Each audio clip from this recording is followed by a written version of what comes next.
Hello there, my name is Eugene Anangwe and welcome to this CNBC Africa Special. Now, Transforming Transportation is celebrating its 20th anniversary at a time of profound change for transport and global development. This year's World Bank and WRI Ross Center for Sustainable Cities flagship conference will pay special attention to ongoing challenges such as climate change, COVID-19 and macroeconomic instability, taking the current context as a starting point to reimagine transport and make it even more inclusive, safe, sustainable, and efficient. In this CNBC Africa Special, I speak to Rogier Vandenberg, Global Director for WRI Ross Center for Sustainable Cities, on the importance of this event. It's a very important event because in order to keep global warming below 1.5 degrees, we really need a major transformation of the transport sector. And if you look right now, the transport sector accounts for 15% of global greenhouse gas emissions, and that will only grow. So in fact, transport lags very much behind in emission reductions. And some of our data shows that in 2020, 72% of transport-related greenhouse gas emissions came from road transport alone. So we really need to have a transformative change, a systems change of the transport sector. There's no one solution that can do it all. So there's not a silver bullet. To give you an example, the boom in electric vehicles is very necessary and is an important role in reducing greenhouse gas emissions. But we also need to think about solutions that address air pollution, that address congestion, that address unsafe road conditions for pedestrians and cyclists, for example, and that address the burdens imposed by unequal access to reliable mobility. So this Transforming Transportation Congress is really kind of bringing these challenges to the forefront and trying to showcase the solutions in order to create that transformative change that's so important. Right. Critics would say that, a lot of the ongoing challenges that we see, we are talking about climate change, we're talking about the effects of COVID-19, the disruptions in the global economic landscape, is what is pushing for conversations around how to make the transport sector given the importance it deserves. So the critics would say, why should we have to wait for this kind of challenges to show us that we need to focus on this? What would you be telling such people who have such kind of thought process around why now? Why now these changes are needed is that, and I talked a little bit about that systems change, the need for really looking at the complete transport system. Now it's so important because we see a lot of people that are moving into cities. Over 30 years, 2.5 billion more people will be living in cities, primarily in Asia and Africa.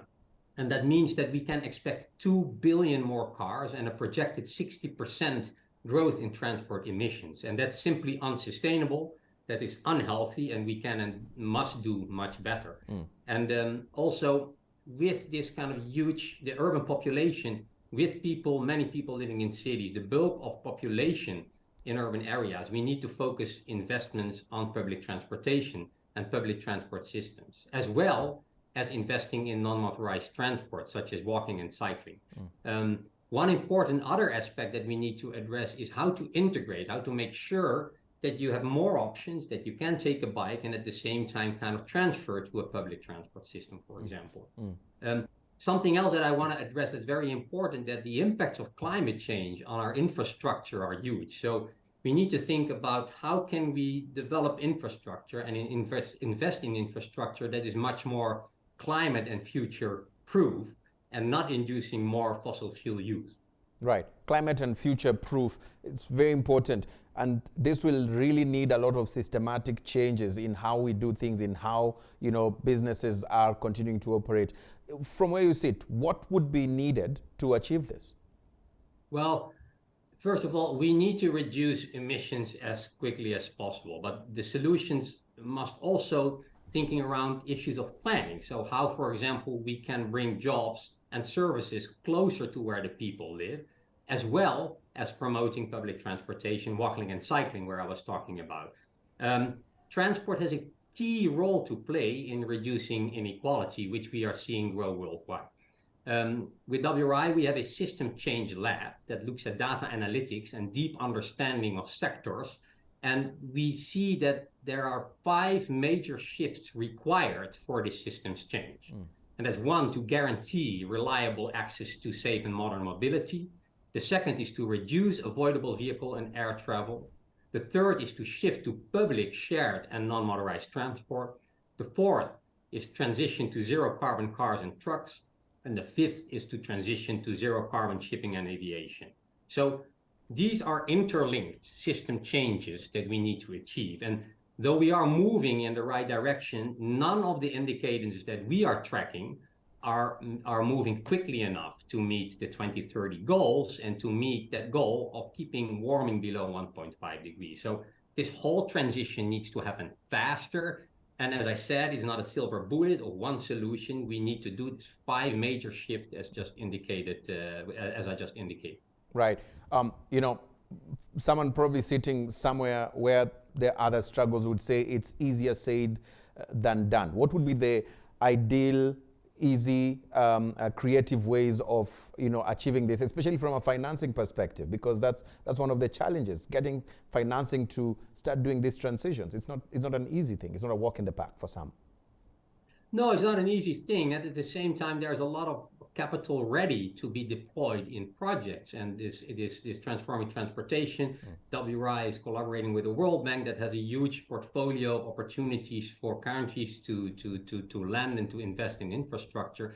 Often the problem, and I talked a little bit about cities, often the problem is that the projects are not ready at scale and they address only one thing. And I think the citywide transformation, looking at systems as a whole, so not only about looking at electric vehicles, but looking at electric vehicles, looking at public transportation, looking at infrastructure for active mobility.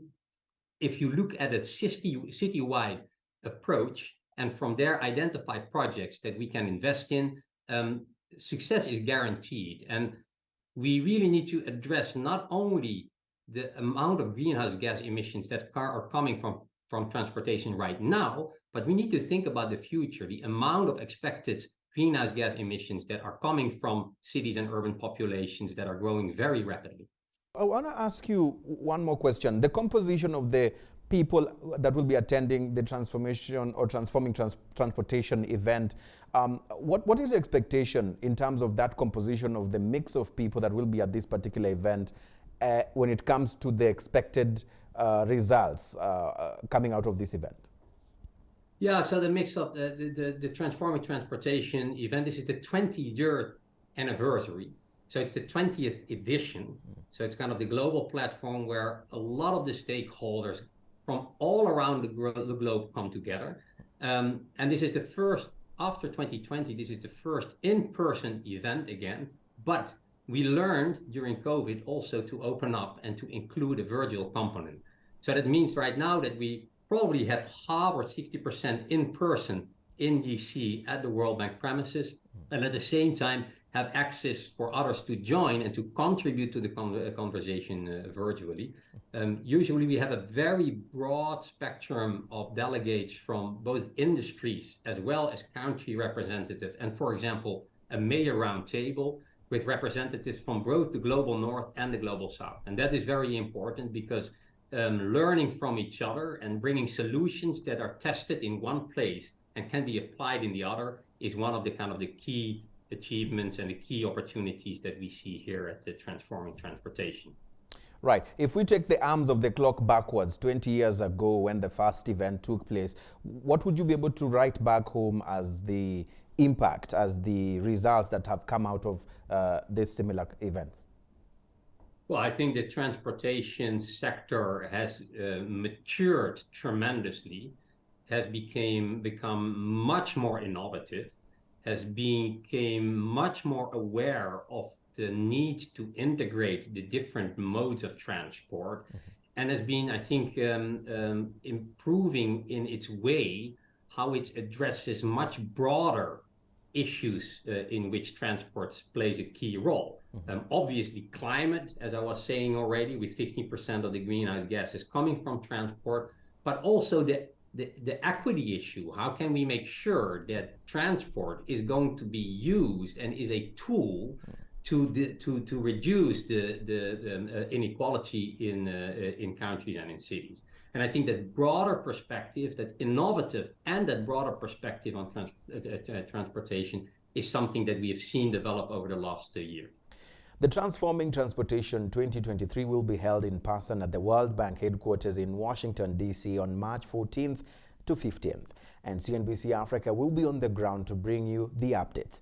My name is Eugene Anangwe. Enjoy the rest of our programming.